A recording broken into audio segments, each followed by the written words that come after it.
muito prazer que a gente inicia esse encontro, né, de psicanálise em instituição, enfim, que já teve um começo na quinta-feira extremamente emocionante, pelo menos eu que sou das que o Mário disse dos velhos, ele foi gentil, não falou dos velhos, né? Dos antigos, dos que estavam há muito tempo, mas dos velhos tempos. E mesmo eu não tendo me manifestado naquela ocasião, eu fiquei muitíssimo emocionada e foi muito também bonito retroativamente a gente pegar uma história construída, né, que a gente viveu e que vai, enfim, construindo um certo sentido para ela, vai vendo com uma certa distância os momentos de dificuldade, impasses, de soluções, de novos impasses, de novas questões. Então, acho que esse encontro, pelo menos, foi inaugurado com essa intensidade dos afetos e mesmo das possíveis contradições ou opiniões contrárias, mas de uma coisa feita, viva, e que todo este encontro que vai se processar hoje tenta, de novo, atualizar, revitalizar. É interessante, porque eu tenho uma experiência só para, como eu digo, para esquentar os motores, né? Eu tenho uma experiência de quando nós fizemos um trabalho em 2010, eu, Maria Laurim de Vera, um trabalho que foi realizado sobre a égide do Departamento SEDES na Faculdade de Medicina de Botucatu, a minha experiência de ser comunicada de que tinha um pedido, de que Botucatu queria um trabalho com a gente, e que era férias de janeiro, coisas muito parecidas que acontecem em vários âmbitos aqui, e que me convocaram porque eu tinha sido do Psicanálise em Instituições na fundação do departamento, né? E eu fui ligando para as pessoas, dizendo, você pode, se interessa, porque era férias, metade da população do departamento estava fora. E as pessoas diziam, eu não posso, mas se tiver uma segunda vez, me avisa. E isso me falava de um recalcado, né, de um grande desejo das pessoas de poderem estar de novo pensando essas questões, mas meio sem um articulador que promovesse isso. E eu torço e espero contribuir, não só torcer, para que esse encontro seja esse articulador, com as experiências que vão ser contadas, pelo que nós vamos poder partilhar, esse articulador, de novo, de um movimento que nos leve a pensar, atuar nessa direção, né? Da praxis, né? Do pensamento e da... Tem vários movimentos no departamento nessa direção, de trabalhos que têm essa vertente, vamos dizer, mas esse tão caro à nossa história, que é das instituições de saúde pública, né? Mas eu queria apresentar os colegas do departamento que vão falar hoje, né? Do meu lado direito está a Elo Lacerda, fonoaudióloga e psicanalista, membro fundador e atual membro da diretoria da Associação Brasileira de Estudos sobre o Bebê, a sigla é ABB. Já foi coordenadora do curso Clínica Interdisciplinar com Bebês, do COGEAI, PUC São Paulo, e do Serviço de Acolhimento Mãe-Bebê do DERDIC. E é sobre essa experiência que ela vai falar. Eu apresento a Mira também, Mira Weinthal, falei certo? Weinthal, que é mestre em Psicologia Clínica pela PUC São Paulo, autora dos livros Uma Clínica para a Construção do Corpo, Clínica com Crianças em Enlaces e Desenlaces é o outro, atua atualmente no CAPS Lapa e faz parte da parceria Paraisópolis, departamento SEDES, que está em desenvolvimento no departamento de psicanálise, que era essa referência que eu estava fazendo a novos projetos. E a Elo também, eu não tinha notado, a Elo também faz parte desse projeto. Então, movimentos à beça, né? Então, nós vamos começar pela apresentação da Elo. Bom, primeiro eu vou dizer para vocês da minha satisfação de poder estar aqui hoje, contar um pouco da minha experiência clínica com a primeira infância. Essa exposição tem como objetivos principais refletir com vocês sobre as questões teórico-clínicas inerentes à constituição de um serviço e também sobre o conhecimento adquirido ao longo do tempo da experiência clínica com a equipe interdisciplinar, numa busca intensa, teórica e organizacional de novas formas de atendimento às mães e seus bebês, focando a constituição do laço. Penso ser importante manter, nessa minha apresentação, o imbricamento dos fios que me evidenciaram essas três dinâmicas, a da instituição, a da organização e a da clínica, com a transmissão e formação dos profissionais interessados no serviço. Sintetizo esse fazer clínico coletivo como uma possibilidade de ter, no tempo real das cenas clínicas, profissionais de vários campos, sem que a especialidade de um valha mais que a do outro. E foi a partir dessa complexidade de organizar simultaneamente a escuta, o olhar e o manejo transferencial entre os vários clínicos, e ainda de organizar o momento exato de intervenção de um ou de outro profissional que pude realizar ali, fazer junto com o grupo, essa proposta arrojada de intervenção. Ela se revelou muito mais abrangente do que os atendimentos feitos da forma usual aos bebês, que são separados em várias especialidades clínicas. Se revelou também mais eficaz, já que era possível tirar o bebê e a mãe ou os pais mais rapidamente dos riscos que eles corriam.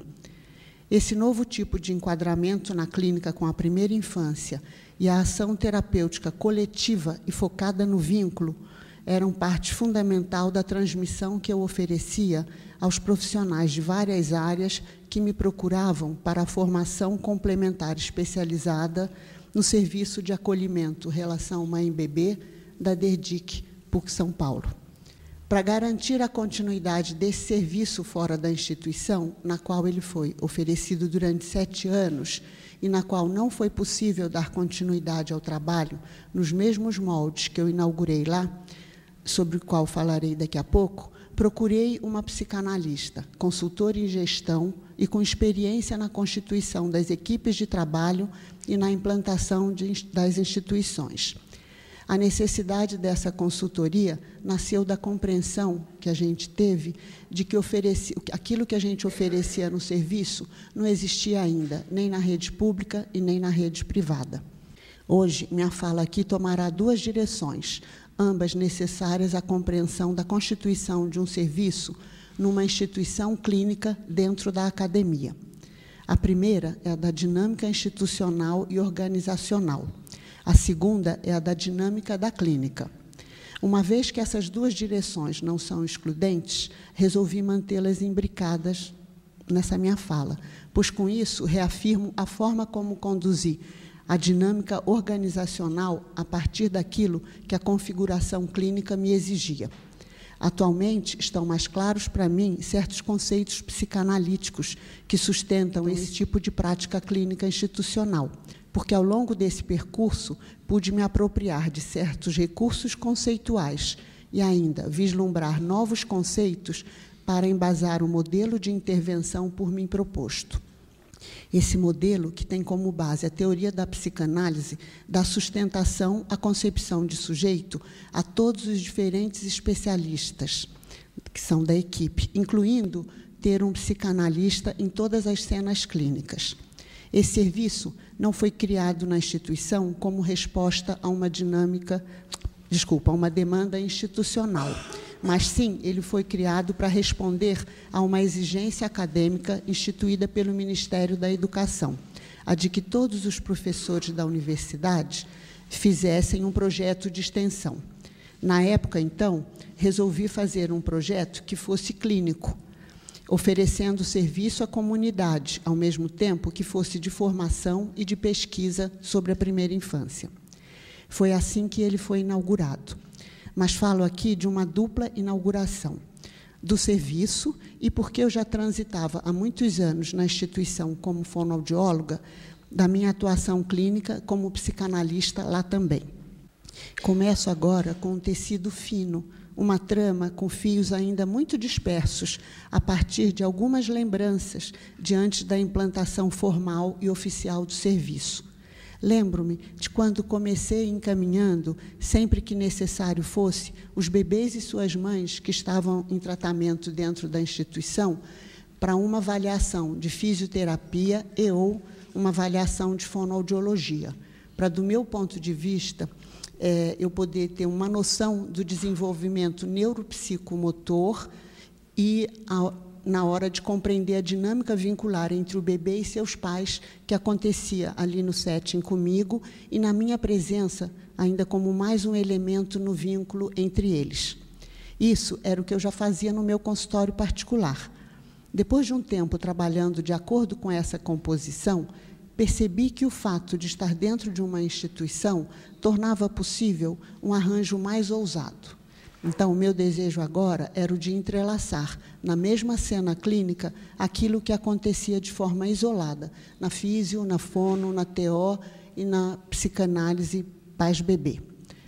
Com minha preocupação voltada para a organização desse vínculo e para todo o significado que ele tem para a constituição psíquica do bebê, propus, com o meu projeto de extensão, a abertura de um novo serviço na instituição. Levo em consideração que o tempo do bebê é sempre de uma urgência ímpar, frente à noção de tempo em vigência no universo do adulto. Considero também que, tradicionalmente, os pais do bebê têm um trabalho a mais, tanto no deslocamento psíquico deles, quanto no deslocamento físico, de um lugar para o outro, com o intuito de levarem seu bebê as várias terapias indicadas para ele, onde, geralmente, eles recebem muitas orientações técnicas diferentes de um serviço para o outro e alguns diagnósticos muito sombrios para tão pouca idade do bebê. Quanto mais se deslocar os pais, menos eles podem se ocupar com a constituição do vínculo com o bebê e também se ocupar com a sua nova configuração familiar.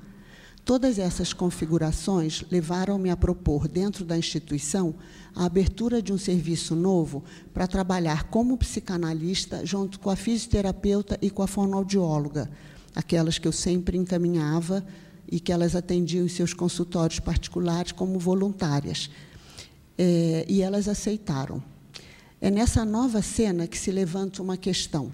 Qual a vantagem de ter uma equipe interdisciplinar na mesma cena clínica se a proposta de trabalho não for a de organizar o vínculo a partir de ações transdisciplinares, já que somente com essas ações combinadas entre os profissionais o vínculo poderia ser privilegiado e mantido sempre em primeiro plano para todos os especialistas. É clara a importância desse acontecer simultâneo, a organização do corpo do bebê e a constituição de sua subjetividade a partir da relação com os outros. Um trabalho clínico interdisciplinar que afina nossa escuta da dinâmica do bebê junto a seus pais e a destes frente aos movimentos do bebê desencadeados pelas nossas intervenções. Esta é a importância da presença de um psicanalista nessa nova configuração da situação terapêutica com o bebê. Ter um psicanalista dentro do setting, dando suporte, ao mesmo tempo em que faz a leitura das cenas clínicas junto com os outros profissionais, é muito diferente de se ter um psicanalista no tempo do só depois de uma supervisão. Penso que o tempo ganho com essa configuração combina muito com a urgência do bebê. Comecei tecendo lembranças, e agora, para falar das experiências que marcaram a continuação da implantação desse serviço, sigo com um tecido mais denso.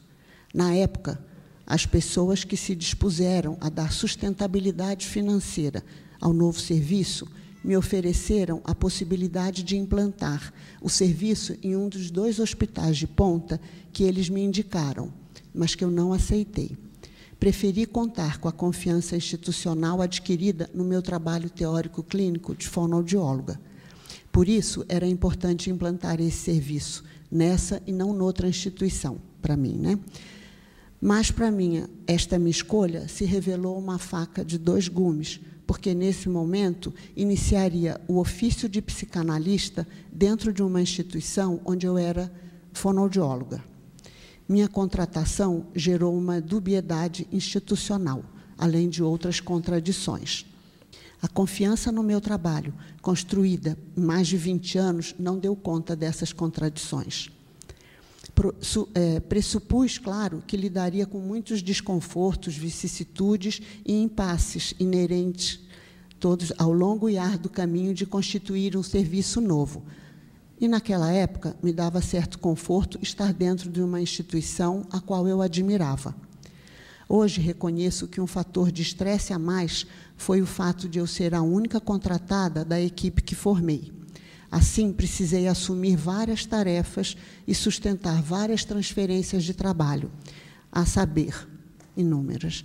A criação desse projeto, a lida com as pessoas que me davam suporte para adentrar o universo do terceiro setor, a relação dessas pessoas pelas negociações com a direção da instituição, a seleção dos profissionais e a organização da equipe, a transmissão de um conhecimento em construção para meus pares psicanalistas e para meus pares da área do desenvolvimento, a lida com os elementos da equipe das várias áreas de atuação clínica que não existiam na instituição e ainda das que já existiam, mas que se movimentavam no exercício clínico dentro do meu serviço de modo diferente daqueles existentes na instituição.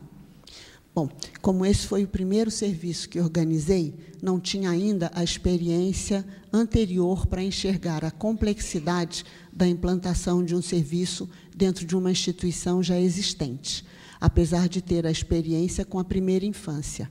E foi esta que me fez ir atrás do meu desejo.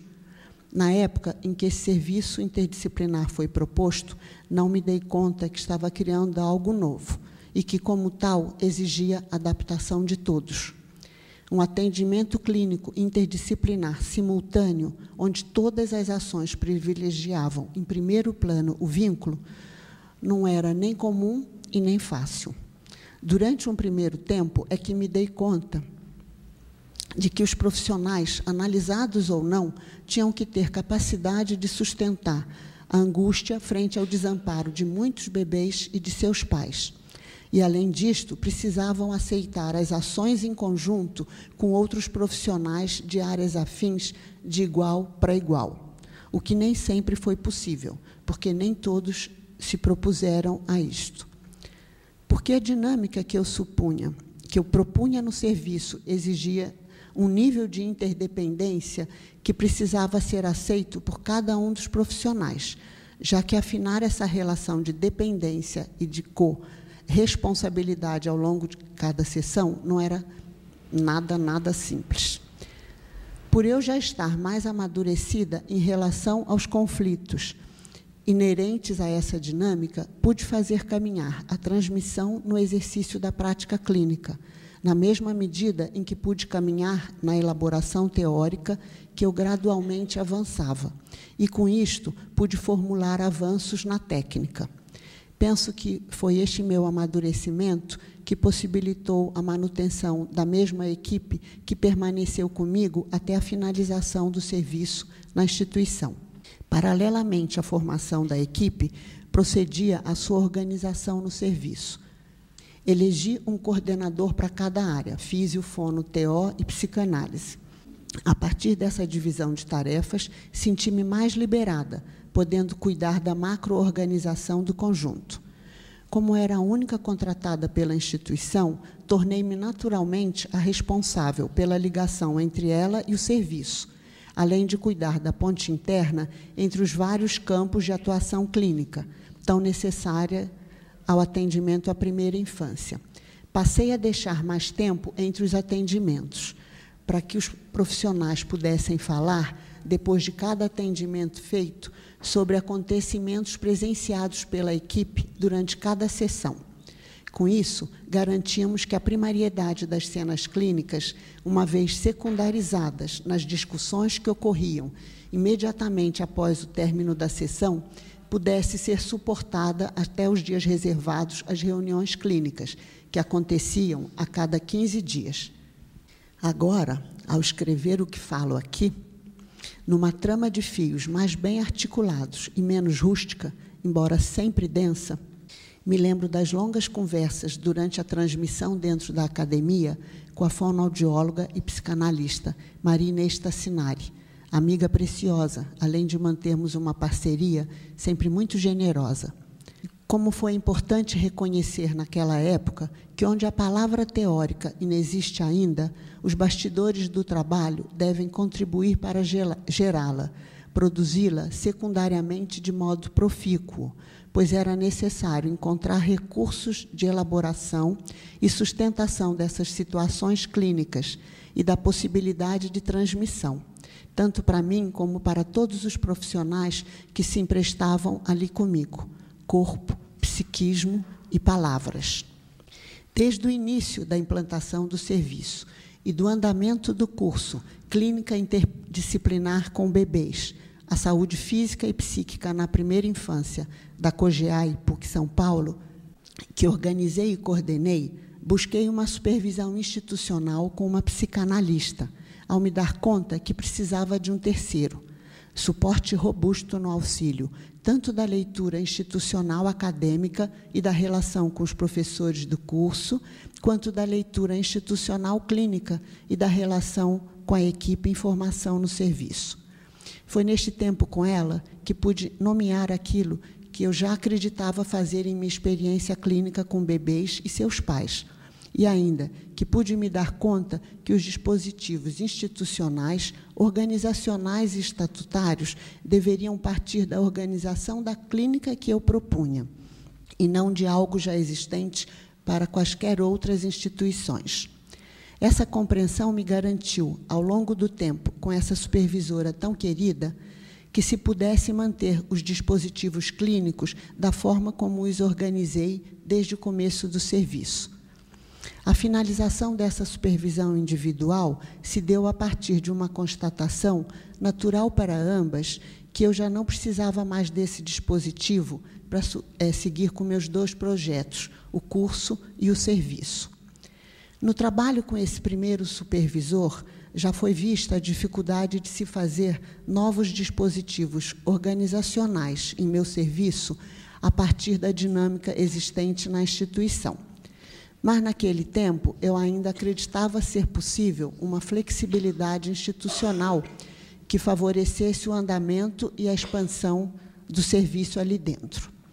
Com o tempo para elaborar e perlaborar a experiência, pude fechar um circuito com relação aos critérios para receber profissionais para a formação. Privilegiei a formação da equipe com os profissionais que demonstraram capacidade para receber a angústia inerente às nossas situações clínicas, além de poderem suportar a interdependência dentro do trabalho transdisciplinar da Clínica do Laço. Fechei desde o começo com a direção da instituição que não trabalharia, inicialmente, com aprimorandos ou estagiários, até a configuração de uma primeira equipe estar capacitada para assumir a transmissão junto comigo. E, nesse sentido, eu defini que receberia para a formação profissionais já experientes em seus campos de atuação. Organizei um tipo de enquadramento extremamente móvel, que pôde permitir os manejos das múltiplas transferências. Ao mesmo tempo, mantinha um enquadramento sempre rígido no quesito temporo-espacial. Por exemplo, a arrumação da sala, sempre mantida com a mesma disposição. Essa constância na sala, abria para a flexibilidade das ações e das palavras, que marcavam separações, cortes e distâncias, e que marcam também aproximações e ligações, além da movimentação das entradas e das saídas dos clínicos, dos diferentes clínicos, na cena, que se mantém na cena clínica. Porque aqui o movimento fala tanto quanto a palavra. Não é que eles entravam e saíam, eles podiam entrar na hora de fazer uma intervenção e se recolher de novo quando sentiam que seria de um outro profissional que precisava fazer a intervenção ali na hora. Tendo em vista essas possibilidades de intervenções subjetivantes por mim, adotadas para atender os muito pequenos e que chamei de clínica da constituição do laço, tornou-se imprescindível teorizar os manejos transferenciais e os dispositivos clínicos para os atendimentos. Assim, tudo o que está naquela cena, naquele conjunto de vários, se enlaça para a compreensão da dinâmica vincular e nos possibilita intervenções transdisciplinares. Tudo isso pressupõe que se forme uma rede tensional libidinal grupal entre os atores das nossas cenas clínicas. Esse conceito, rede tensional libidinal grupal, ele foi formulado pela psicanalista Sônia Salmeron. Nos foi apresentado pela psicanalista Paulina Rocha, que ela apresentou a mim e à equipe esse novo conceito em conversas sobre a clínica com os muito pequenos e seus pais em grave sofrimento psíquico. Essa nomeação nos caiu muito bem, uma vez que permitia destacar um dispositivo muito importante que já usávamos para as nossas ações interdisciplinares a cada atendimento. Além disso, nomeia ainda o apoio na constituição do eu em rede grupal ao redor do berço do bebê, que representa todos os investimentos inerentes a essa constituição, numa orquestração da equipe durante nossos atendimentos.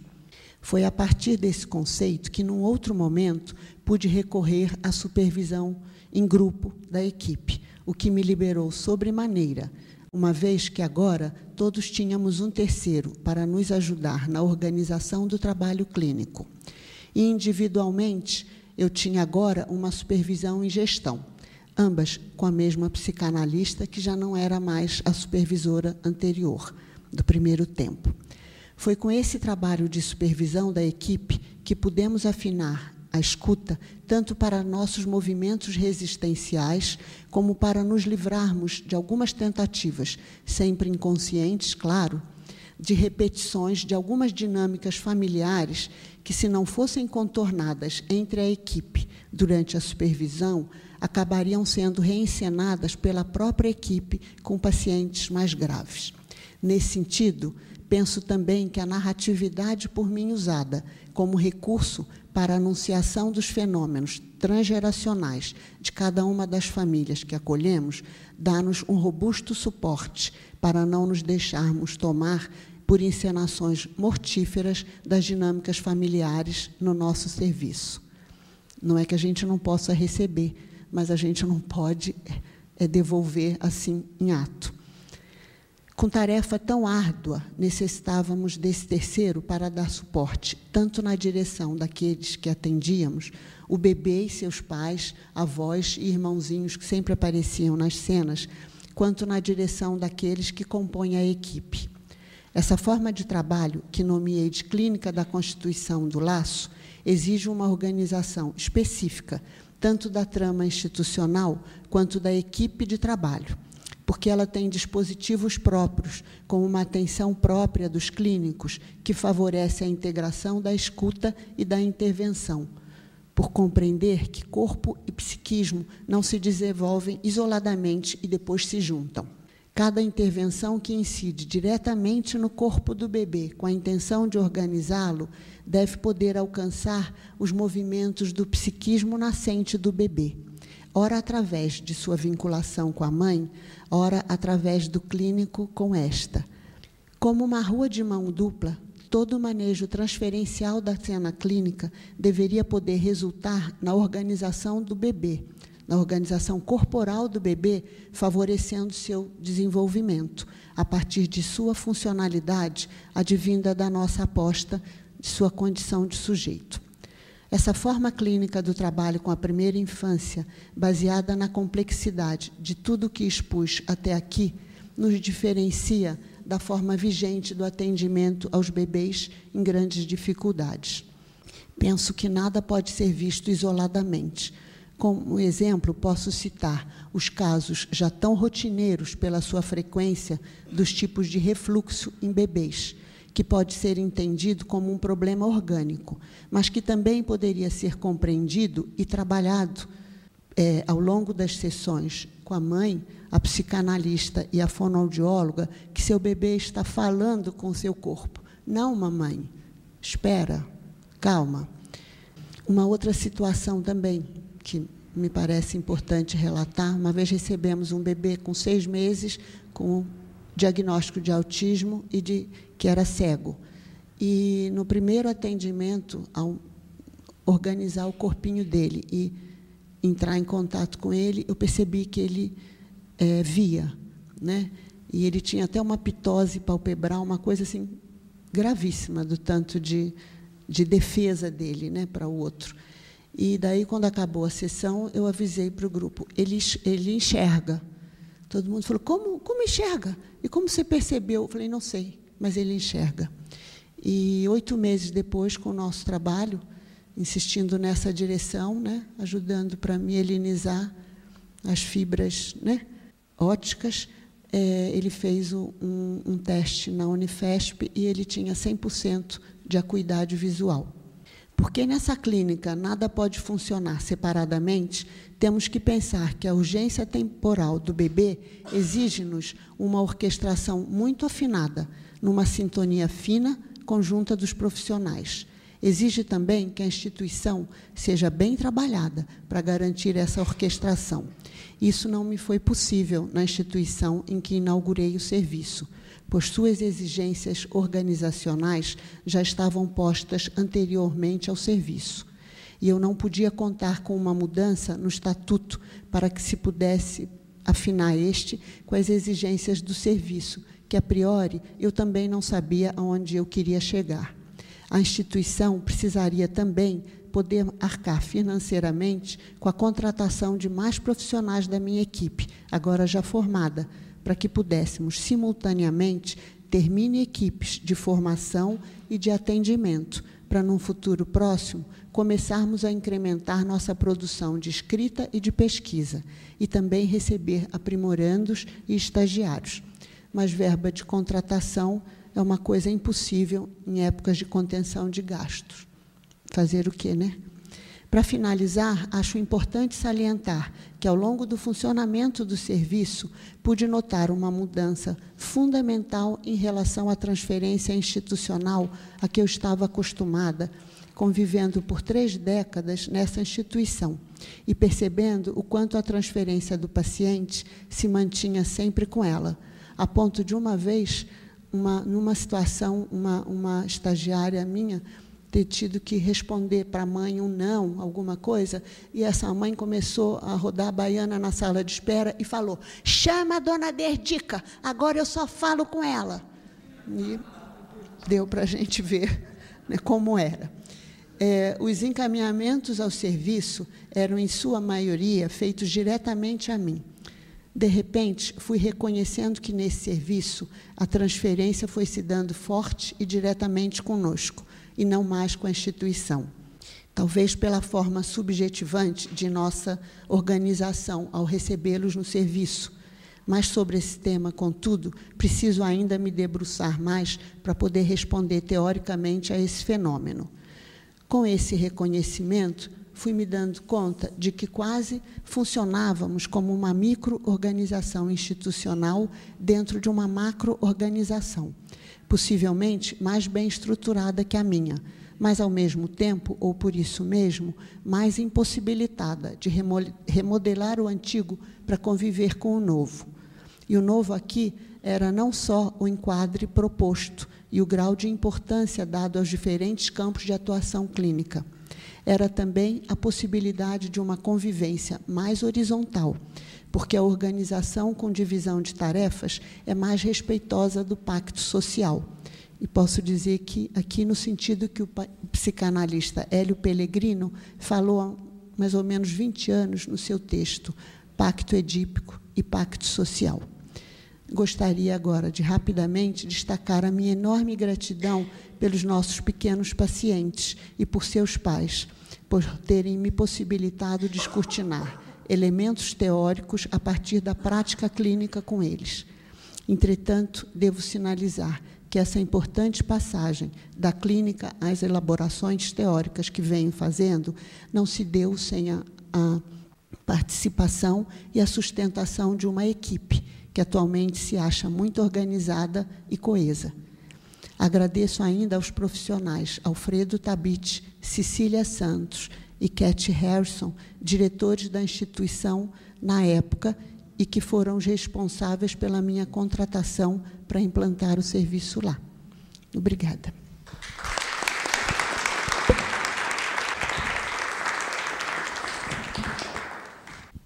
Bem, então agora vamos passar para a fala da Mira, do construir tudo que vem à cabeça, um dispositivo de tratamento clínico. Primeiramente, eu queria parabenizar a comissão organizadora pelo evento, agradecer também o convite. Para mim é extremamente importante estar aqui falando para o departamento, né? É a primeira vez, então estou debutando aqui como falante para o departamento. Na Percurso 45, na entrevista, a Radmila fala como nos tornamos analistas, né? E ela responde que a gente se torna analista analisando, né?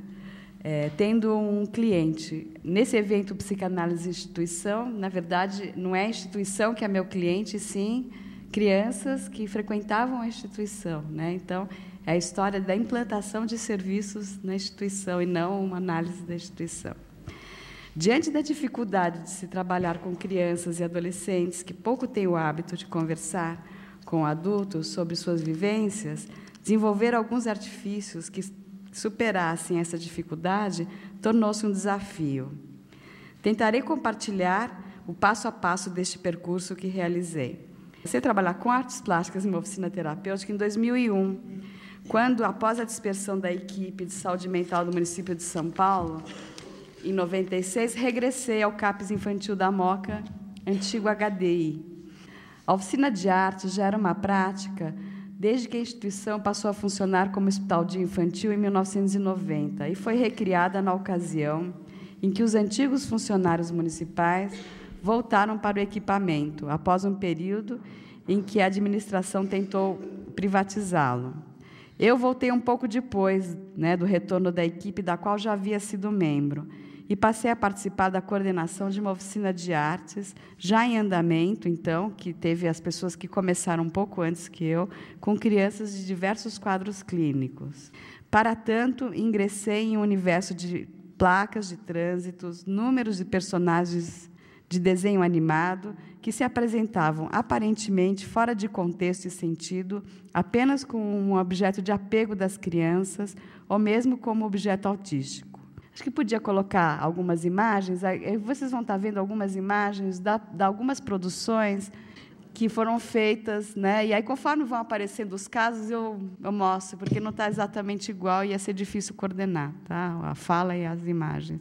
Bom, então eu ingressei nesse mundo de desenhos animados e coisas aparentemente fora de contexto e sentido, parecendo apenas um objeto de apego. E a pergunta era, que destino dar a essas inscrições? Como encontrar neste labirinto um fio que conduzisse algo da história das crianças que ali estavam?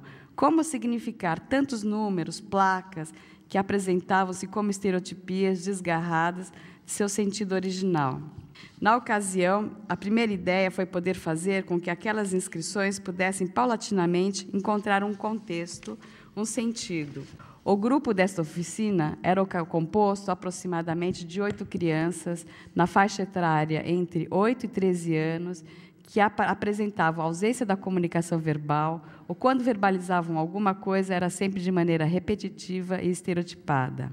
A primeira tarefa era, então, enganchar a estereotipia em um contexto. Em outros trabalhos sobre essa clínica, já havia discutido como, por meio de uma suposição inicial sobre o sujeito e de uma aposta absurda na possibilidade de uma criança mutista falar, pode-se gerar um marco inicial que, posteriormente, retroage sobre o sujeito e este passa a desenvolver sua capacidade de expressão e fala, promovendo a melhora de seu quadro clínico.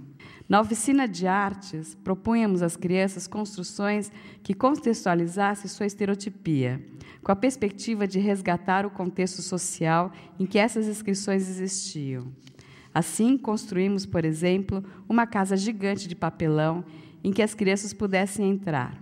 Para Luiz, 11 anos, um garoto que gritava sem parar, a porta, foi a oportunidade de abri-la, fechá-la, por dentro e por fora, e aí sim poderíamos saber a que se destinava este grito. A porta, qual era o apelo? A casa também podia ostentar os números que outras crianças sempre traziam. Como seria a casa de número 709? Qual a sua? A sua é diferente? Em quê?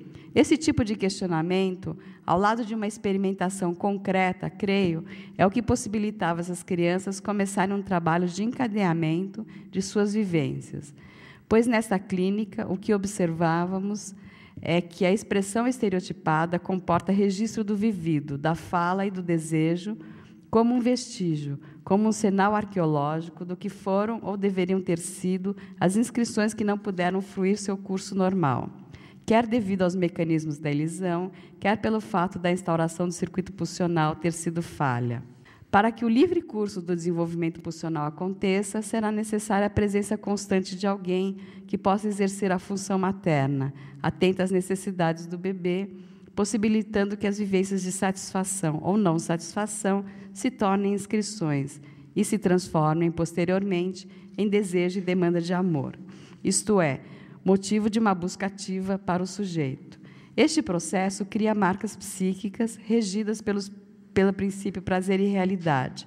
A inscrição psíquica é, então, o que formata a maneira como o sujeito irá procurar um objeto ou mesmo fruir do seu corpo como objeto alterótico. Enfim, produz um ser pulsional, portanto, histórico. O caminho que a pulsão realiza para atingir a finalidade, assim como seu objeto, dependerá da história de cada sujeito. E é isso que difere a gente das demais espécies, justamente que nos torna seres temporais e capazes de nos portar de forma única e constituir uma trama das nossas vivências. Nas patologias precoces do contato com o outro, vemos que esse processo não pode se constituir, tanto por razões históricas, hereditárias e constitucionais, como pela interação de todas elas. A energia não se liga à inscrição e busca a maneira mais rápida de obter sua descarga, trazendo consigo alguns vestígios da ligação que foi impedida, elidida. Essa descarga da excitação acaba por se dar na forma de estereotipia. Então, na clínica, serão esses vestígios atualizados na transferência que guiarão e direcionarão nossas intervenções. Voltemos ao grupo que, paulatinamente, foi acumulando um incrível acervo de sucatas e materiais para a base das nossas construções. Luiz, o mesmo garoto da porta, passou a construir uma série de trens. Foram meses nos quais ele despendia muito tempo fazendo trens e pensando sobre cada detalhe, cuidadosamente elaborados. Na ocasião, também com o grupo todo, fizemos uma cidade para que o trem pudesse passar, por vezes transportava passageiros. Esta maquete grande, gigante, né, também acolheu outros temas que tanto habitavam o animismo das crianças do grupo. Placas de trânsitos, carros com chapas, personagens de desenho animado e a casa da Minnie. O enigma do trem de Luiz perdurava até que, em um atendimento familiar, a mãe relatou que o pai de Luiz suportava uma grande culpa. Quando criança, o pai de Luiz tinha que levar sua mãe para trabalhar. Ele gostava de ir andando pela linha de trem, gosto que teria provocado a morte da mãe, pois ela fora atropelada por um trem. O avô de Luiz cobrava do filho que não fora homem suficiente para ter cuidado da mãe e a salvo. Foi necessário transitar muito com esse trem que divertia, transportava, matava e também indicava o caminho. Como poderia transportar tantas contradições? Por fim, as estereotipias se deslocaram e Luiz conseguiu realizar uma série de avanços cognitivos, diminuindo sensivelmente tanto suas estereotipias como os comportamentos de automutilação, embora anos de vivências desgarradas já houvessem deixado sequelas.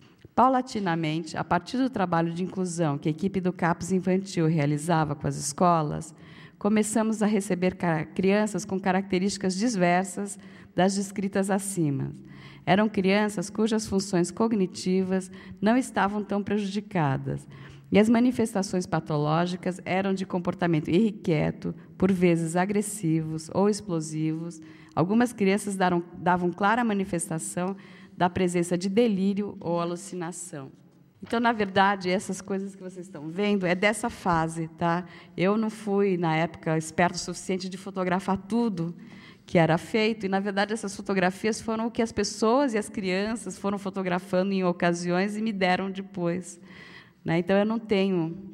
Então, Tobias, 8 anos, a primeira criança com esse perfil que entrou na oficina de artes, era realmente explosivo. Embora beneficiasse muito da proposta de construir seu mundo, o comportamento agressivo e explosivo, assim como uma deliberada crítica e rejeição a outras crianças, dificultava muito a permanência dele no grupo, pois ele se irritava muito com a balbúrdia e as manifestações sem sentido que via nas outras crianças, além do evidente temor de se tornar uma delas.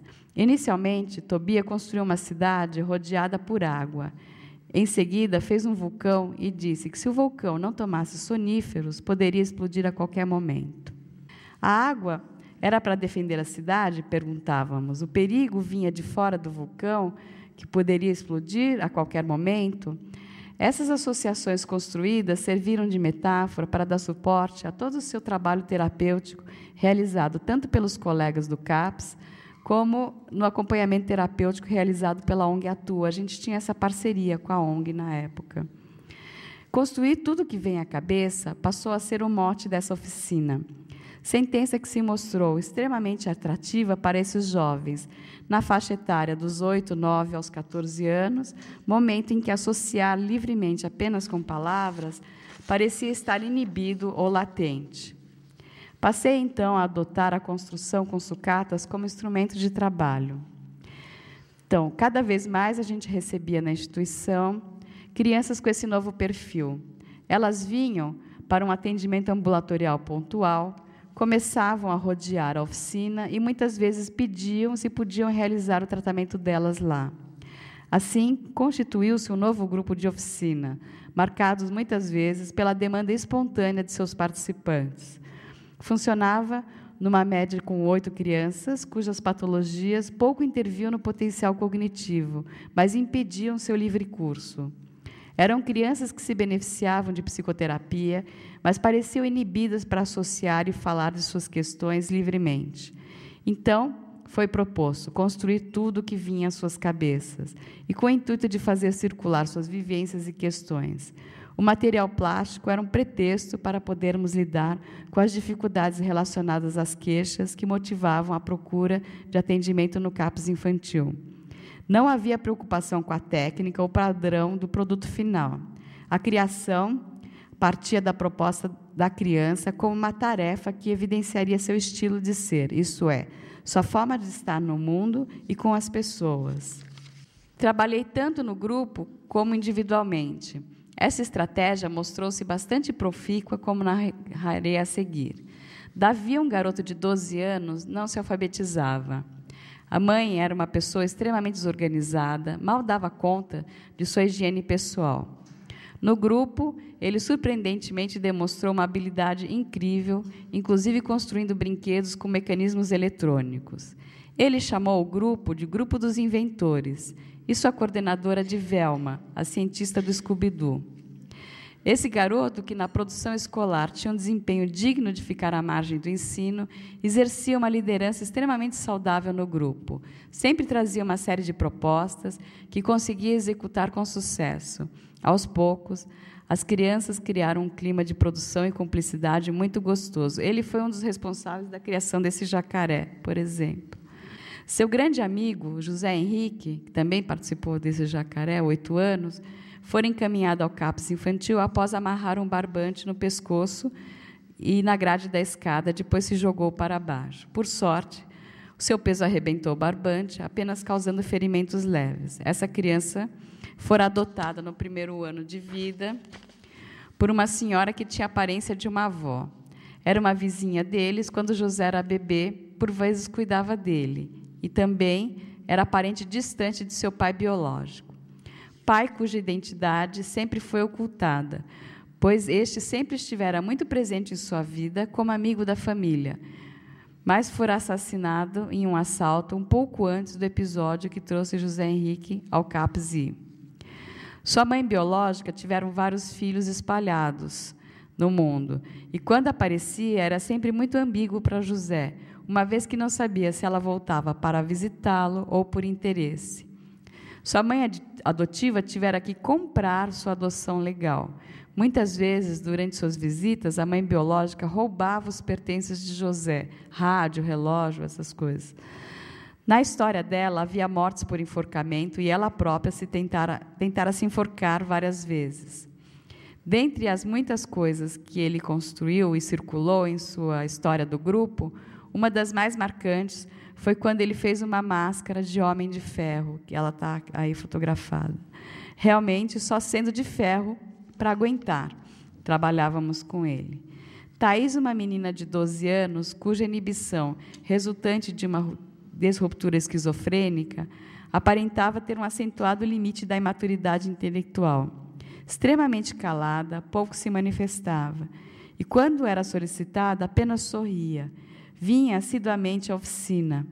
A construção de uma casa com todos os cômodos e bonecos de sua família foi a maneira de começarmos a acessar seu mundo. Ela passou timidamente a nos narrar suas vivências. Depois, ela iniciou uma grande pesquisa de produzir cores. Ela floresceu com as cores. Isso desenvolveu seu dom para pintar. Por fim, procurou um curso de pintura, no qual parecia se realizar. Sua expressão e desempenho cognitivo também foram melhorando. Em seguida, ingressou ao grupo André, um garoto de rua, de idade desconhecida, que pouco tivera espaços próprios de criança em sua vida.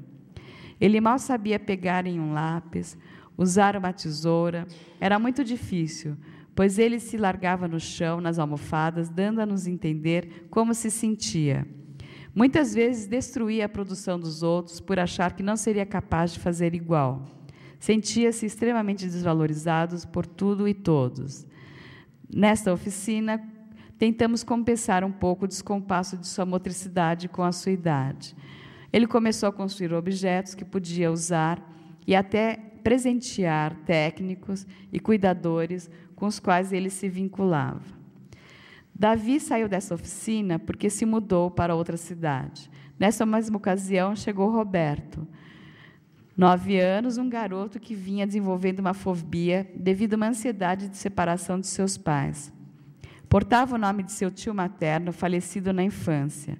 A mãe de Roberto tinha uma relação simbiótica curiosa com o irmão, pois, devido ao frágil estágio de saúde do menino, que impossibilitava de realizar as brincadeiras que queria, ela executava ações por ele, como, por exemplo, subir no telhado para empinar pipa. Roberto não conseguia se separar da mãe nem para entrar no atendimento. Já estava há anos fora da escola. Apresentava uma série de doenças somáticas, tanto por problemas constitucionais como infecciosas, que só vinha a fomentar a ansiedade de separação. Já havia ficado em estado grave em uma UTI por 2 vezes. No seu primeiro dia de oficina, agarrou-se ao batente da porta, chorou e gritou para não entrar. Essa cena se repetia nos atendimentos individuais e familiares. A proposta de trazê-lo para a oficina foi justamente com o objetivo de ampliar o espectro de situações para ele poder, realizar seu tratamento. Após várias tentativas de sucesso de trazê-lo para a oficina, pedi a José era o rapaz do Homem de Ferro, que auxiliasse. Ele veio, olhou para Roberto e o convidou. Por que você não vem para o grupo brincar comigo? Há tantas coisas para fazermos lá. Para a surpresa de todos, ele parou com a cena e entrou. Aderiu ao grupo, sempre muito criativo, colaborativo e preocupado com os colegas. Esse rapaz, eu já estava tentando o trabalho individual com ele há um tempo.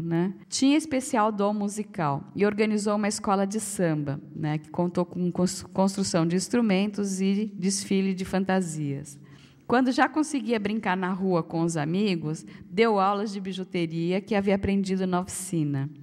Ao lado de todas essas conquistas, passou a pôr em questão a sua forma de circular no mundo. E nos atendimentos individuais e familiares, ele começou lentamente a melhorar dos seus sintomas. Muitas outras histórias poderiam ser narradas, a maioria bastante tocante, de crianças que frequentavam essa oficina. No entanto, todas traziam em comum o fato daquele espaço se constituir como um potente meio de experimentação e reflexão, disparador do tratamento clínico, por vezes com mais eficácia que a consulta individual. Cabe sublinhar que o objetivo de um tratamento permanece o mesmo, cultivar a fala e uma reflexão sobre a história de vida de cada um, para que, em um segundo momento, quer a família ou a criança possam se apropriar de suas histórias e, quem sabe, se posicionarem frente às demandas e dificuldades da vida de forma diferente. Cada passo nessa direção é uma conquista alcançada com maior ou menor êxito.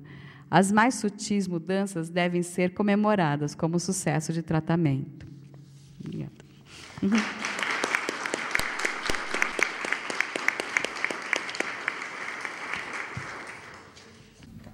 Depois dessas apresentações também tocantes, né, e importantes para a reflexão da constituição de espaços, né, de tratamento, de olhares constitutivos, né, dos sujeitos em atendimento, abrimos para a conversa.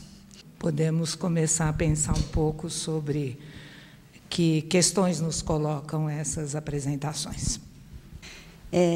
Primeiro, eu queria dizer que eu gostei muito das apresentações, achei super bonito o trabalho, importante, né? Para além dos horizontes do consultório privado, essa abertura da psicanálise e outros campos, né? Da arte, da educação, da clínica, né? Institucional. Queria perguntar para a Elô, que ano foi essa experiência? Quando foi a instauração desse serviço na DERDIC, e o que é que aconteceu que esse serviço parou? Parou lá? E, não, eu queria falar para a Mira, achei super bonito esse trabalho dos desenhos, é uma produção maravilhosa, né? Lembro os trabalhos da Nilce da Silveira, né? Esse acompanhamento, e são super bonitos os casos, né? E é isso, eu queria só começar falando disso, né? Eu pensei no caso que você trouxe do menino do trem, né? Um pouco pensando na história que o Mário contou ontem, um pouco pensando na história desse movimento, assim, para a gente pensar o que uma geração carrega da outra, né? Porque o que esse menino tinha a ver com a história do pai.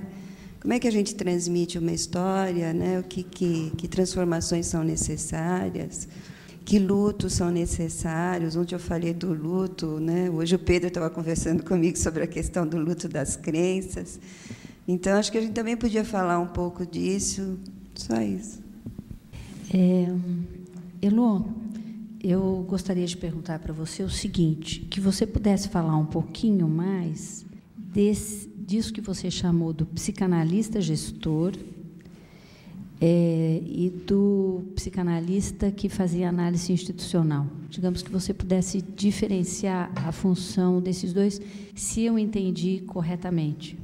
Se eu entendi bem também, você faz uma observação sobre, enfim, a complexidade da equipe que trabalhava junto, enfim, naquilo que você chama da cena terapêutica, né?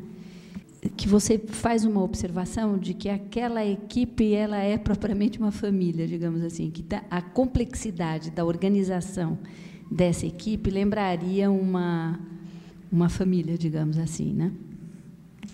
Isso é para você. Para a Mira, eu queria perguntar para você o seguinte: a ideia do grupo e a ideia do grupo trabalhando com sucata, enfim, com material de desenho e de construção, veio por conta da dificuldade no atendimento individual dessas crianças que pouco falavam, que resistiam ao trabalho. Como é que foi esse tempo, não é? Porque a criação, a invenção desse espaço terapêutico de grupo e junto com a arte, né, da qual você fala, ela foi uma... Em que tempo que isso ocorreu, né? Dada a dificuldade do trabalho individual da coisa mais ortodoxa, psicanalítica, né? Veio a ideia de colocá-los em grupo e que produziu um efeito impressionante. Como é que foram esses tempos? Gostaria que você falasse um pouquinho sobre isso. Fazer mais uma para responder. Eu gostaria de parabenizar, foi muito interessante, me levantou N questões, vontade de conversar horas com vocês duas. Em relação às oficinas, eu sou uma árdua defensora desse instrumento, né? E acho que a gente tem que, inclusive, organizar eventos de reflexão sobre isso e organizar os conceitos em torno das experiências de oficina em N espaços.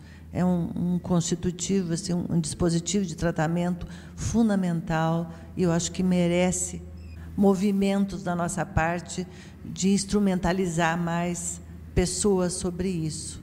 A gente vai conversar ainda sobre isso, Mira. Acho que é uma questão, já que sai desse evento, e que gostaria depois de voltar a conversar. Para Elô, né, acho que assim, instigante N questões a respeito do institucional, né, da dificuldade que a gente tem em por exemplo, transitar entre as questões do poder, né, da coordenação de uma equipe e, ao mesmo tempo, o foco clínico no nosso objeto de trabalho, e as duas coisas interligadas têm que andar junto, né? Então, uma questão que ficou, Elô, também para poder incluir nessas respostas que os colegas fizeram, é como tu manejaste a questão do trabalho político-institucional, né? E, ao mesmo tempo, o olhar clínico. Tu falaste num dispositivo ali de, depois de cada sessão, fazer uma discussão clínica para não se perder, né? Eu achei interessante. São essas saídas que a gente tenta para não ser engolidos pelo administrativo, né, pelas essas questões de poder. Uma outra coisa que tu falaste, que a Paulina uma vez me disse uma coisa que eu fiquei, que essas instituições tinham que circular sempre a coordenação. No Sul, a minha experiência na universidade, a clínica, era assim, a gente fazia circular, de 2 em 2 anos, circulava a coordenação. Mas é um processo muito complicado isso.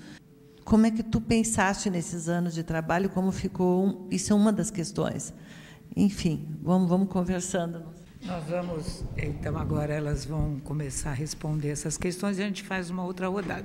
E eu queria brincar só com a seguinte ideia, eu achei um nome para essa mesa, que é a questão do laço, porque nos dois trabalhos o que aparece é como se enlaçam as possibilidades, então, inclusive da equipe.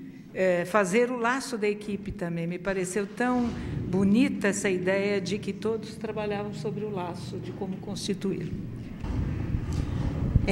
Acho que o laço aqui também não enlaça também gerações, né? Dinâmicas transgeracionais. Laurinda, o serviço, oficialmente, ele começou em 2004.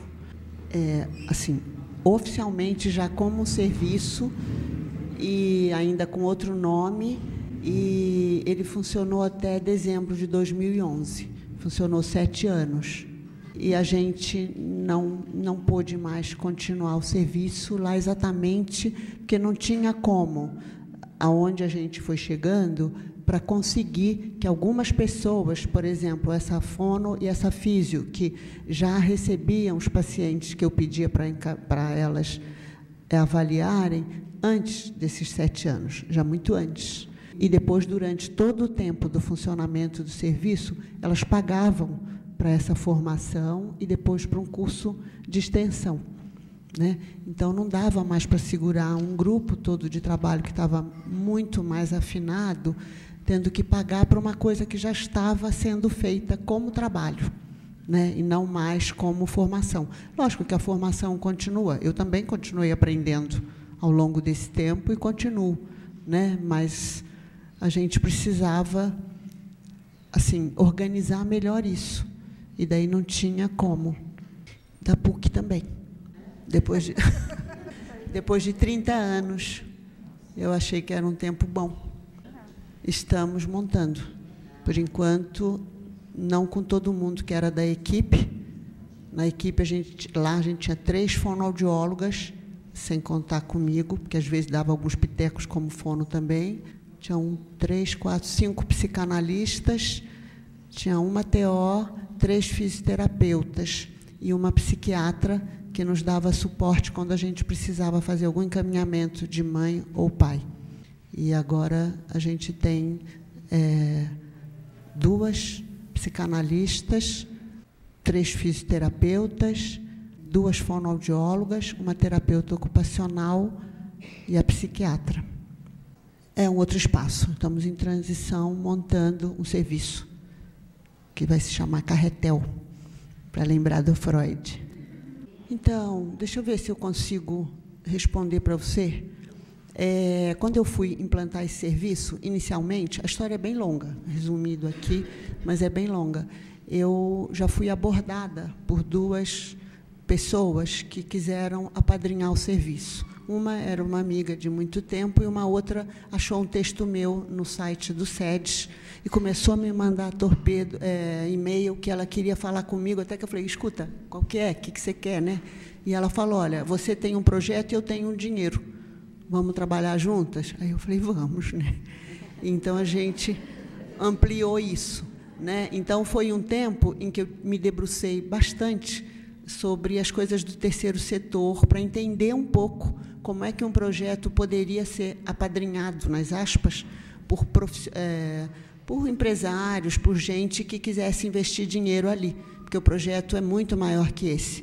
Tem uma abrangência para chegar em abrigos, para a gente capacitar cuidadores, ao mesmo tempo que também para receber pais que querem adotar crianças, porque às vezes eles não aguentam a dinâmica daquela criança e devolvem, uma coisa muito triste.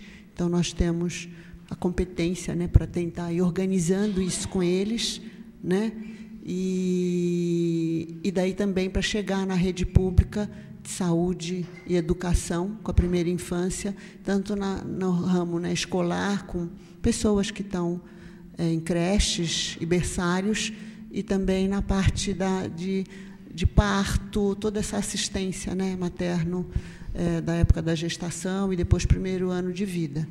E porque tem partos muito difíceis que deixam sequelas importantes nos bebês e que depois os pais que têm que se virar. Então, eu vinha fazendo toda uma direção durante um ano, ia num escritório, aprender com uma pessoa do terceiro setor, como é que se faz uma cartilha para empresário, como é que põe o pedido do dinheiro, o que organiza ali, não sei o quê.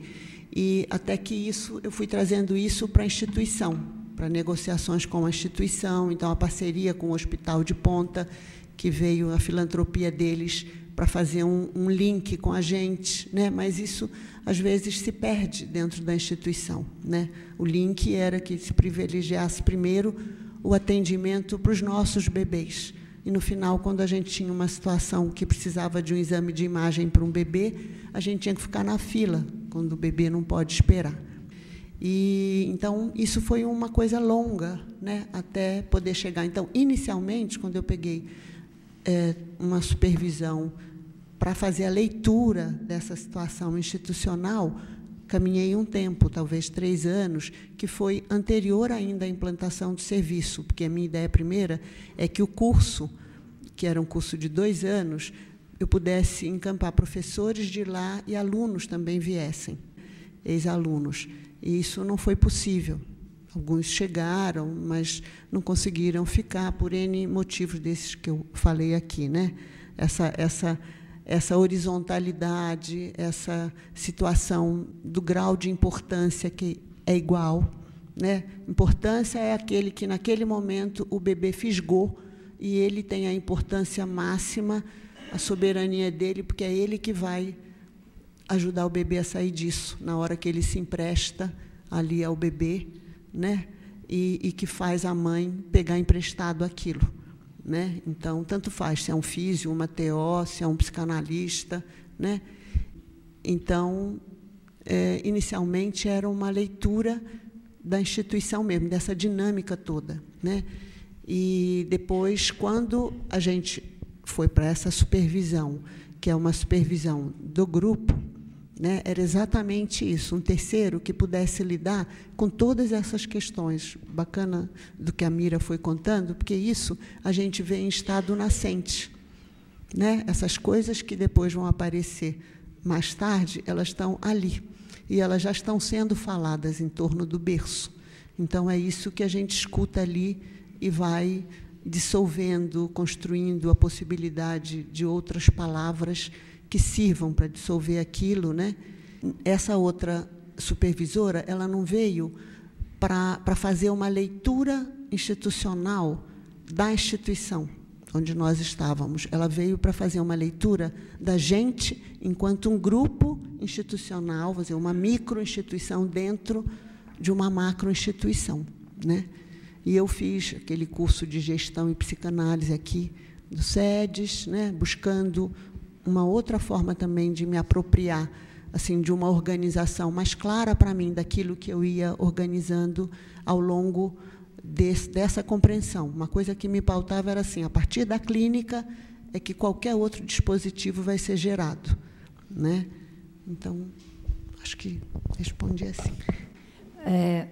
Você chama um terceiro, né, que não é do grupo, para poder, enfim, pensar sobre o próprio funcionamento. Porque não é fácil você reunir um bando de profissionais para lá de competentes, né, que eu tirava o chapéu para todos, mas você convidá-los e dizer, ó, tem que deixar isso que você faz lá daqui para fora, vai servir a experiência mais subjetiva. Aqui nós temos outra coisa, né?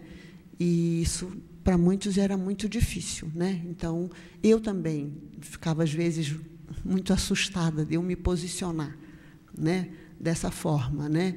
E também muitas vezes a forma como eu entrava com uma, vamos dizer, ou nomear alguma coisa, ou colocar em palavras algo, construir algo ali, às vezes era assim meio chocante para quem estava ouvindo, e eu acho que isso também fazia muito ruído para os psicanalistas, porque era uma forma muito, sei lá, podemos pensar que era criativa, mas também podia ser para alguns assim truculenta, né? Porque a urgência do bebê aquilo tem que atingir naquele ponto e dissolver algo que daí a gente possa dar o colo para a mãe ou para o pai, né? E para o bebê. Então, sei lá, um exemplo, teve uma vez a gente acompanhava uma menininha que chegou bebezinha e ela era dependente de O2, né? Teve um problema no parto e não sei o quê, e os pais já tinham se separado, começou a vir pelo pai e ficava, inicialmente os atendimentos eram juntos, depois a gente separou, o pai ficou em atendimento com uma psicanalista e eu com a mãe, e então a gente já tirou da sala pelas coisas muito difíceis e mortíferas que a menininha não suportava. E daí um dia, mas aí de vez em quando eu voltava e ocupava junto com o grupo toda a cena. E um dia, como elas contaram, eu levei uma cabaninha, dessas cabaninhas que criança tem dentro de casa para brincar, que foi viajar e acampar, e essa cabaninha ficava lá. E um dia essa gurizinha pequenininha adentrou a cabaninha e saiu de lá sem ar. Teve que aumentar lá o negócio do oxigênio, não sei o quê. E daí a equipe veio dizer, nossa, o que aconteceu, não sei o quê. E lá dentro tem menos ar. Aí eu falei, não, a minha aposta, eu vou entrar com vocês a próxima vez, a minha aposta que lá dentro ela se lembrou de alguma coisa. E é isso que a gente vai atrás. Aí, na próxima sessão, ficamos todos juntos, menos o pai, continuou no trabalho dele lá com a psicanalista, a mãe entrou, e a menininha começou muito inquieta, ela tinha um fio, acho que de uns 5 metros, até o cilindro de oxigênio, rodando por ali, que nem um peru tonto. E daí, daqui a pouco, ela começou a olhar procurando algo, e eu fui dando corda, né? E daí ela achou algo que era um bonequinho minúsculo dentro do armário, a fono pegou o bonequinho e ela levou correndo para a mãe. Aí a mãe falou, nossa, era desse tamanho quando você nasceu, prematura, muito pequenininha, não sei o quê. Aí ela pegou o bonequinho, olhou para mim, e eu meio que assenti o que ela queria fazer, e ela entrou correndo na cabaninha. Aí ela entrou na cabaninha, e voltou, olhou para todo mundo, botou o bebê lá dentro, olhou para todo mundo assim, arrancou o tubo de oxigênio, jogou longe e voltou para a cabaninha. Ou seja, era um ambiente conhecido, ela não precisava de oxigênio ali, porque ela tinha ar. Aí eu me sentei do lado da cabaninha e contei a história dela num bercinho muito esquisito, né? Mas que ela lá não ficou abandonada. Tinham pessoas que não eram papai e mamãe, mas que cuidavam dela. Fui contando essa história e daí ela começou a cuidar do bebê. Ela tirava a roupinha, eu ajudava a vestir, daí ela botava ele para dormir, enrolava numa fralda. Nananana. No final, ela queria ir embora com o bebê. E eu achei que era uma situação muito difícil. Expliquei para ela que devia ser assim, que ela se sentia, ela, mamãe, a mamãe dela, quando tinha que deixá-la. Então, eu falei, olha, aqui você pode levar o bebê hoje. Aí ela botou ele escondido e foi embora com o bebê. Aí elas faltaram 3 sessões, eu precisei ligar para a mãe, que estava num estado de angústia, e voltaram, e daí ela pôde reproduzir a cena, e nessas 3 semanas a médica tirou o oxigênio, que ela não precisava mais, e daí, na hora de se despedir, eu pedi que a mãe chegasse perto, e a mãe fez a despedida, falando para ela o que falava, como se fosse para o bebezinho. E ela deixou o bebê lá. Então, mas isso, às vezes, é difícil para a equipe. Em relação à questão que a Laurita coloca, né, hereditariedade, assim, bom, é uma questão extremamente ampla, né, e dá para ser lida, acho que de várias... Fiquei me perguntando, será que ela está perguntando como em relação aos pais, em relação à criança ou em relação ao psicanalista? Que já seriam 3 respostas extremamente diferentes, né? Quer dizer, é claro que sempre temos essa herança simbólica e é frente a ela que as coisas, né, com a gente acontecem. Enfim, aí, em relação aos pais, eu acho que daria para... Vou falar pouquinho, né, porque isso daria para fazer um grande evento, né, só sobre hereditariedade, mas, enfim... Eu acho que os pais, eles sabem da história que têm e eles têm desejos e temores frente a essa história em relação ao seu próprio filho, né? Isso já marca um lugar para o filho. O filho, por sua vez, pode corresponder ou não a isso, é uma outra questão, né? E, particularmente em relação à psicanálise e à clínica, no caso dessas crianças, como eu relatei, todas podem ver que tem uma história, né, uma história complicada de heranças e que fazendo marcas e fazendo efeitos sobre seus sintomas, né? E então, particularmente nessa oficina, o desafio era exatamente articular, né, aquilo que era do seu sintoma com algo maior, né, utilizando desse recurso. E aí, em relação ao que a Eva pergunta, de onde vem, né, a ideia de uma oficina, bom, ela vem da tradição de hospital de infantil, né? Esse dispositivo tem uma história de herança, que era o hospital de infantil, que em muitos países, inclusive, era alternativa à escola. A criança ficava por muitas horas, quase que diariamente, no hospital de infantil, e passava por diversos dispositivos, né? Acabei achando, por falta de tempo, que não daria muito tempo de contar como que era o HD e depois o CAPS, mas tinham oficinas de música, de movimento, de artes, grupos de história, grupos terapêuticos, atendimentos nucleares de pais, atendimentos individuais de criança e em grupo. Acho que eu não vou conseguir lembrar de toda. Oficina de esportes, enfim. Tinha uma série de oficinas, grupo de passeio. Então, era uma coisa de um espectro de modalidades de atendimento grande. Né? Na época que era HDI, a gente ia montando, de acordo com a característica do grupo e a necessidade da criança, um roteiro. Quando a equipe foi dispersada e se retornou, que eu falei ontem, de uma destruição muito grande dos serviços, né, não da experiência clínica, acho que a gente tentou recompor de acordo com aquilo que era, né? Então, a oficina de artes era uma prática que já existia no HDI, eu não participava, e quando ela foi recomposta pela equipe que retornou, depois do PAS, eu entrei para participar. Quer dizer, para mim até foi uma surpresa trabalhar com artes, com criança. Não foi algo assim, vou trabalhar com artes. Eu gosto muito de fazer coisas com a mão, sempre gostei, desde criança. E aí estava precisando de pessoal naquela oficina, eu estava chegando depois. Falaram, você não quer dar uma olhada se você não entra? E aí começou a acontecer tudo isso que eu relatei para vocês. Então, particularmente, por que eu comecei a trabalhar foi uma coisa completamente ao acaso, né? Foi um bom encontro, né? E que se mostrou até... Eu tenho uma formação grande como professora de dança em Laban, né, com a Maria Dushnis, e antes as oficinas que eu fazia eram todas voltadas para movimento, né, ou expressão corporal. Para mim foi assim, nunca ia imaginar eu fazendo artes, a não ser assim, claro, como a gente trabalha com a caixa lúdica, com tinta, pincel, lápis, né, ou nem com crianças, mas não de fazer um dispositivo desses. Foi um acontecer do acaso mesmo. E aí acho que sim, Vera, a gente tem muito a conversar, então, né, sobre a constituição de oficinas. Acho que começou-se essa prática, pelo menos na rede pública, com uma herança já grande de outras práticas em outros países ou no país. E se tem aqui pelo menos uns 15 anos de história de oficina, né? Já tem muita publicação sobre isso, particularmente no CAPES. Acho que tiveram umas 4 ou 5 teses baseadas em oficinas. Então, acho que hoje existe um grande material sobre o assunto.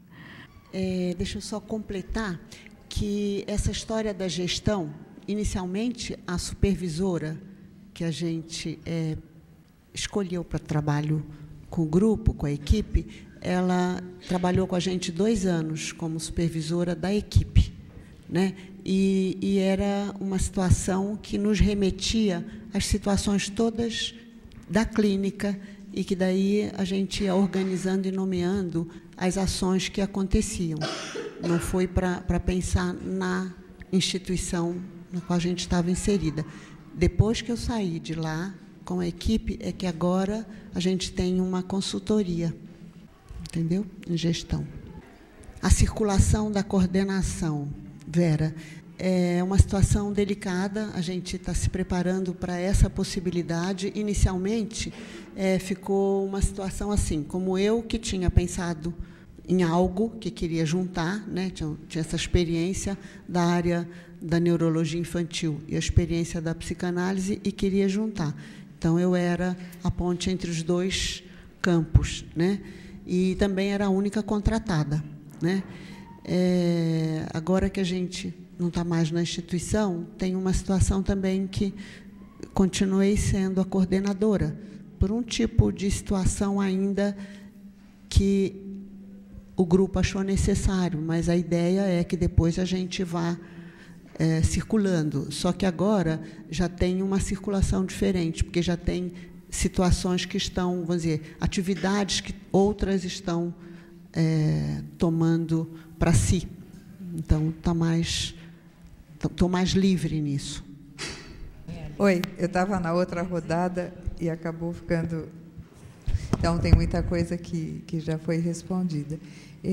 Primeiro, eu queria dizer que é muito legal ouvir os trabalhos, ouvir a diversidade, ouvir a criatividade e ouvir o empenho, né? Porque eu pensava, Mira, que você, na sua fala da quinta-feira, né, a gente recomeçou do zero, e daí fiquei pensando, como eu te disse lá naquele dia, e aqui agora me volta, que primeiro, né, tem um zero que não zera nada, né? Tem não só recompor, mas criar, né? E eu achei incrível como você contou que você foi parar nessa oficina pelo acaso, né? Quando você disse assim, como criança eu gostava muito de trabalhar com as mãos, sempre gostei. E fiquei imaginando que importância que tem para construir um dispositivo como esse que você propôs, trazer algo da própria infância junto. Então, eu fico pensando muito de como os dispositivos precisam também ser pensados e entendidos com os recursos que cada sujeito aporta, né, naquele momento. Então, nesse sentido, imaginei que criar o dispositivo tenha sido muito importante, tenha sido muito vital, muito animador também para você. O que me chamou a atenção no próprio relato que você trouxe foi o momento que passa a entrar dentro do grupo primeiro crianças com outro tipo de perturbação e a riqueza que isso produziu no grupo, né? Então, me fez voltar a pensar a necessidade da gente discutir mais mesmo oficinas e grupos terapêuticos em geral, né? Levando em conta o assunto da heterogeneidade, né? Como é que é poder misturar tanto casos clínicos, estilos de fazer e ver o que acontece. Eu tive a impressão que aconteceu boa coisa. Fiquei com vontade de saber se continua, como é que é hoje a continuidade do trabalho.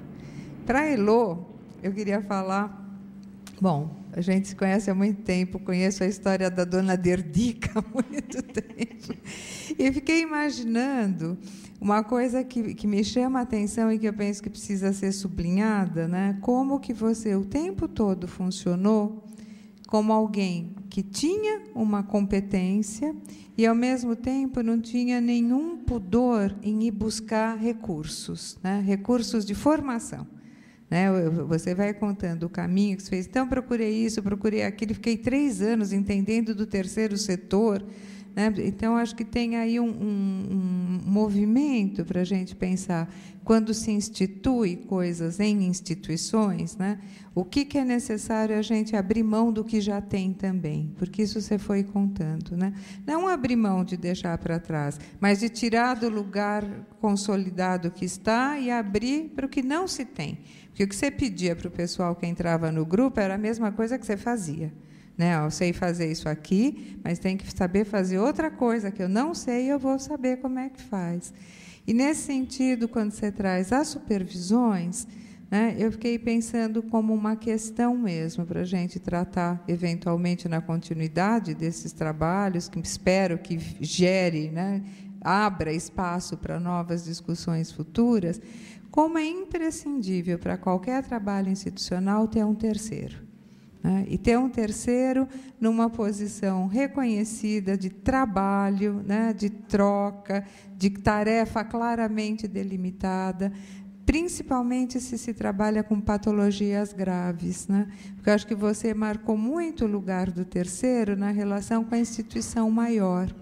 Mas, mesmo que a relação com a instituição maior esteja mais fluida, a relação com as patologias, com as questões subjetivas com as quais a gente trata, elas tendem a obstruir, né, a clínica. Como esse lugar é importante. Né? Eu imagino que isso de construir e de sustentar, né, uma rede tensional libidinal grupal depende de ter alguém no exterior. Né? E, nesse sentido, a experiência que você trouxe me parece muito exemplar e que permite para a gente refletir e pensar em como seguir fazendo. Né? Então, acho que não estou fazendo nenhuma pergunta, estou fazendo comentário. Estou muito contente de estar aqui e realmente espero que a gente consiga pensar essas questões e seguir trabalhando no futuro, né? Que a gente não esgote aqui hoje. Bom, obrigada. Os 2 trabalhos eu achei muito interessantes, porque eu acho que trazem uma fertilidade nesse lugar do analista na instituição. Eu penso muito assim, de que abre possibilidades de criação, de construção, né? Então, assim, Elô, inclusive, quando você foi falando de todos esses atravessamentos institucionais, a questão, né, das equipes, quer dizer, quantas múltiplas transferências aí, né? O teu lugar como coordenadora. E aí, ao mesmo tempo, o trabalho clínico com aquela criança, que, pelo que você trouxe com o caso clínico, eu acho que até ficou mais claro, quer dizer, crianças que têm patologias, com sequelas, né? Os pais, e que a gente sabe que ficam tão afetados numa situação dessa, né? A questão das feridas narcísicas, quer dizer, como trabalhar com toda essa complexidade. E evidente que exige muito. Eu acho que o analista, né, na instituição, ele tem muitas exigências aí, né, como dar conta disso.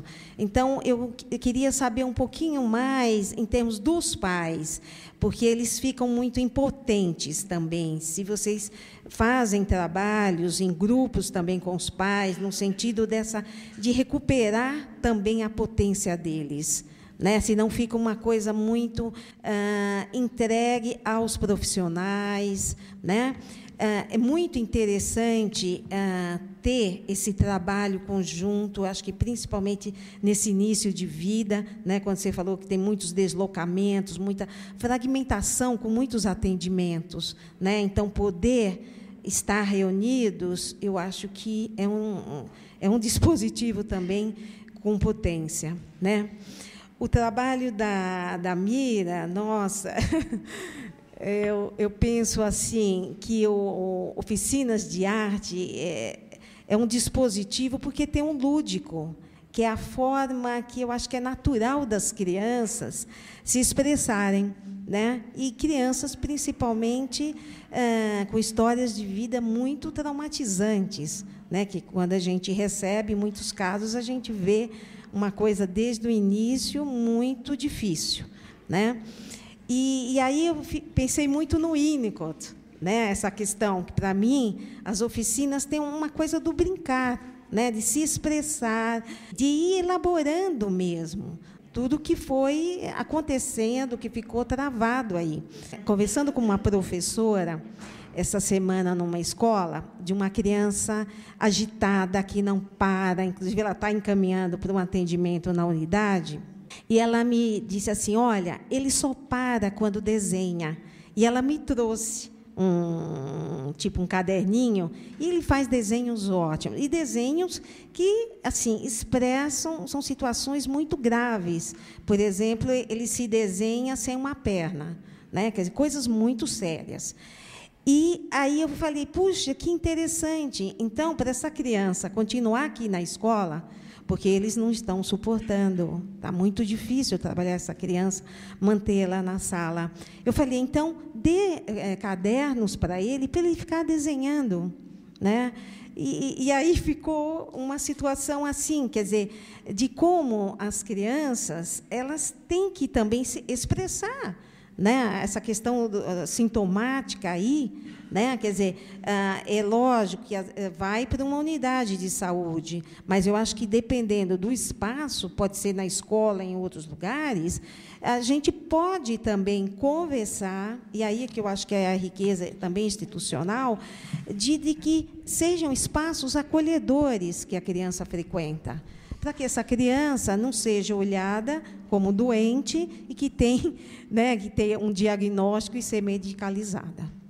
Essa observação que a Fátima faz, né, sobre a gente ter coisas que são importantes para o terapeuta, a gente tinha como condição lá na HDI que só entrava numa oficina aquele técnico que tinha realmente uma intimidade ou uma coisa de gostar de fazer aquilo. Quer dizer, não dava para você colocar um técnico para fazer música se eles não suportavam o barulho que as crianças faziam com os instrumentos. Quer dizer, ou você conseguia fruir daquilo e gostar e se divertir um pouco, ou era melhor você não fazer, né? Não era, então, um fazer assim simplesmente faça, né? Então, e é engraçado que, na época que então era o HDI, eu olhava para a oficina de artes e falava, jamais farei. Né? É isso que é a surpresa, então, no meu caso, né? Jamais iria aguentar estar numa oficina tão melequenta, porque eu sou super nojentinha, então era uma coisa. E depois, nesse segundo momento, para mim foi assim foi uma super descoberta, né? E em relação assim, a trabalhar com heterogeneidade, Fátima, eu acho que assim o grupo era heterogêneo, mas acho que dentro de um certo limite, né? Acho que no primeiro grupo que eu relatei, as crianças tinham uma característica assim de mais de não falarem, de serem muita estereotipia. É claro que dentro deste grupo tinha N, né? Depois foi constituindo um outro grupo, e para essas crianças deste outro grupo, ver essas crianças tão graves era muito difícil, como eu relatei, lidar, né? Porque elas ficavam muito ameaçadas. Quer dizer, se eu estou neste grupo, eu vou ficar igual. Isso era uma questão muito forte. Então, num certo sentido, teve que fazer uma certa separação de casos, né? Crianças que já falavam que tal e outras que não, nos espaços do HD. Claro que tinham momentos de todos juntos, né? Não era assim, completamente separado, mas algumas especificidades tinham que se manter, sim, né? Até por aquelas não ficarem. E até era legal de ver algumas crianças que eram extremamente continentes com as crianças mais regredidas nos espaços coletivos, né? Isso era bem legal. Aquele que batia naquele que considerava o seu igual, mas batia mesmo, eram brigas, né, feias, mas naquele que ele via como mais regredido, ele protegia, cuidava. E tem a ver também, então, com a coisa que a Denise fala, né? Eu acho que assim, essa oficina, acho que não tanto pelo espaço lúdico se caracterizava, mas por compor grupo de crianças que eram consideradas impossíveis nos outros grupos, né? Então, eram crianças que a escola estava excluindo, que não suportava mais, que nem esse menino que você falou, ou porque tinham características que, enfim, a escola estava colocando quase que todos para fora. E, nesse grupo, eles tinham que lidar, né? As interpretações também eram muito voltadas para questões de como estar no grupo, né? Assim, era interpretativo também, de mostrar para eles de que, se ele destrói tudo que o outro faz, o outro não vai querer ele por perto. Se ele não respeita a regra que estava sendo estipulada naquele tempo, também não. Então, eu lembro assim, uma coisa que as crianças amavam de paixão é que, claro, falavam palavrão adoidado, né? E provavelmente na escola, credo, não fala, né? Vai lavar a boca, enfim, eles contavam coisas. E, quando eles falavam muito palavrão, eu virava para eles, dava uma tossidinha e falava assim: evitemos termos chulos nesta casa. Eles riam. Então, às vezes, um ia falar, aí já brincava: vamos evitar os termos chulos? Então, assim, porque era um jeito diferente de encarar aquilo que era sempre rechaçado, visto como ruim, como estragado, né? Então, aquele menino que foi o grande inventor, né, que assim, acho que esse menino também é um co-inventor dessa oficina, que chamou de Grupo dos Inventores, ele era um menino que assim, ele era muito estigmatizado na escola, né, muito para fora. Enfim, olha, assim, vou fazer um pouco de propaganda, tem muita coisa desses relatos publicados, né? Então, acho que também, estou vendo que tem uma questão com a hora, e que dá para ver assim, vários casos e como que essas coisas foram construídas e vinculados à herança da história e tudo mais. Em relação ao terceiro, né, que a Fátima fala, dessa importância, para mim, a importância quando aparece um terceiro, né, que é um supervisor para a equipe, foi uma coisa assim, fundamental para mim, que pôde ficar muito clara, porque era uma coisa que eu tentava clarear o tempo inteiro, e era difícil do grupo aceitar, né? Que eu também não sabia algumas coisas, que tinham coisas que estavam acontecendo ali como primeira vez, e que, às vezes, eu não sabia nem como falar daquilo, né? Então, quando chega um terceiro que sabe da dinâmica dessas crianças em grave sofrimento, porque ali no serviço a gente não recebia só crianças que tinham tido problemas, assim, sequelas do parto ou coisa e tal. Eram crianças que tinham já quadros assim, bastante importantes do laço, né? Impossibilidade de se constituir, porque não dava para fazer laço, né? E o manejo, então, também ia nessa direção. Então, respondendo junto, o trabalho com os pais vinha o tempo inteiro, tudo era simultâneo, acontecia ali. Exceções foram as situações em que a gente separou pai e mãe, porque já eram separados e podiam até se matar ali, entendeu? Então, a gente mantinha separado para procurar fazer um encaminhamento. Mas tudo acontecia na cena clínica. Então, acho que essa legitimação que esse terceiro também me deu, ou que pôde falar aquilo que eu falava, mas bancar para a equipe que aquilo era assim que tinha que acontecer, né? Também foi importante legitimar que não conhecia esse trabalho, essa forma de trabalho em lugar outro nenhum, e que, então, aquilo era uma experiência bastante diferente né? E, como tal, a gente tinha que ir aprimorando, né? Então, vai em todas as direções. Eu lembro de uma situação em que a gente recebeu uma menininha chamada Vitória, um bebezinho, chegou com 3 meses e era gêmea do Vitor. Então, foi uma psicanalista que encaminhou, e eles vinham juntos, o pai e a mãe e os 2 bebês. Vinha o menininho e elazinha que vinha ser tratada. E, então, o foco, né, que, no geral, ficou com eu, de psicanalista, e uma fisioterapeuta, que a gente já tem uma relação assim de proximidade, de conseguir fazer a leitura do que a outra está pensando, da clínica, quando espera, né? E, então, ela começou, porque a criança tinha uma certa tonicidade, assim, né? E ela foi indo, porque... e, na hora, assim, que foi soltar a fraldinha dela, porque estava super presa, né? E a do menino, não. Ele fazia, sabe, essa movimentação assim, né? Que, se a fralda está prendendo, o bebê não faz isso. E ele podia fazer, e a irmãzinha não.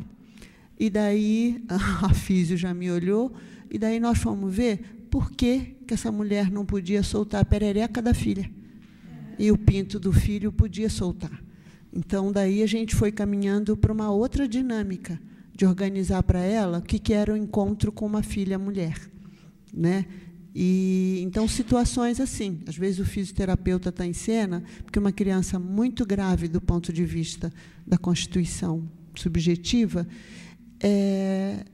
o que a gente vai fazendo a leitura é que ele precisa de um contorno que não pôde ter, de mamãe, né, ou outra pessoa que substituísse na família, e é a físio que dá esse contorno na medida que organiza, e a gente vai vendo experiências muito interessantes, que esse pequenininho consegue encaixar, que não olhava para nada, mas ele consegue encaixar, quando a fono está com ele, aquele cabeça de batata, e quando ele está no colo da fisioterapeuta, dando esse contorno para ele, mas, na hora que ele vê esse bonequinho, esse cabeça de batata, que está desencaixado, que ele puxa, e ele não está nesse colo, é como se ele visse a fragmentação dele ali. E daí ele entra numa angústia, que, assim, que a gente leva um tempo enorme para recuperar isso. Então, o trabalho, a gente vai usando os profissionais, né, de cada sua área, para fazer isso junto. Bom, não vou me alongar mais. Então, vamos dar por encerrado o encontro de agora. Na sequência, já instituiremos a outra mesa. Obrigada.